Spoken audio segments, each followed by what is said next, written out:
Hello, everybody. This is Gary. Today is today is July 22nd, 2022. It's 12:17 p.m. Eastern Standard Time in the United States in Rochester, New York, and this is my coping with schizophrenia blog entry for today. Today I'm doing pretty good. My depression is pretty strong today. Don't have a lot of physical or mental energy, but I'm still sticking to my daily schedule, my work, my videos, my physical therapy exercises, taking my medication, doing my chores and errands, just sticking to a daily schedule. Today I wanted to talk about, first of all, let me say that my auditory hallucinations are at a minimum today. They're not very loud. My paranoia and delusions are not that bad today. And my depression is pretty strong, but my anxiety levels are not that strong. I did have a lot of insomnia last night. I woke up at 2:30 and I couldn't get back to sleep, so I've been up since 2:30 in the morning. So I had a rough night.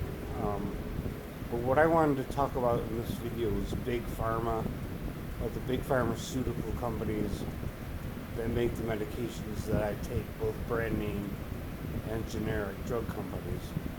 A lot of people complain about big pharma. They complain that they're out just to make a profit, that they're harming people by overprescribing or having doctors overprescribing psychiatric medications. And that the mental health system is dishonest because they get kickbacks from big pharma, the big pharmaceutical companies, to sell psychiatric drugs to people who don't need them. I don't know if that part is true or not. If people who don't need psychiatric drugs are going on psychiatric drugs, maybe it's true, maybe it's not, I don't know. But I just wanted to point out the fact that I'm 56 years old. I've been on psychotropic drugs and other drugs since I was 18. Antidepressants, antipsychotics, anti-anxiety drugs, benzodiazepines, a variety of medical drugs for high blood pressure, acid reflux, stomach ulcers, physical pain. My list of drugs is very long. It's about 10 or 12 drugs. Some of the drugs are just to deal with the side effects of the psychiatric drugs. But I do want to say that whatever's going on, the life expectancy of people in the United States is about 70 or 80 years old if you're lucky.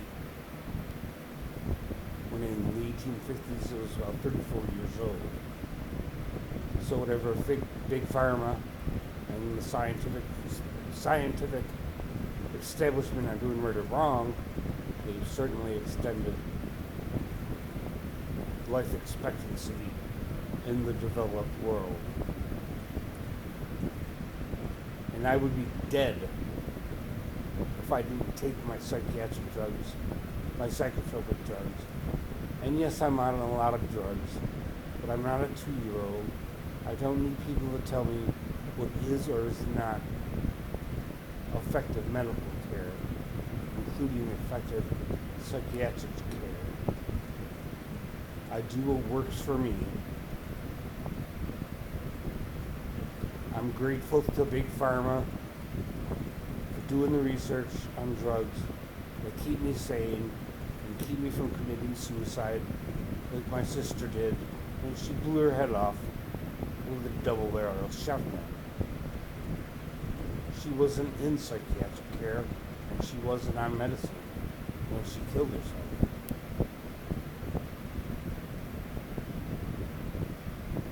My mother died from alcoholism and mental illness. They They didn't have the drugs available in the 1970s when my mother died to have available now. So say what you want about big pharmaceutical companies, big pharma.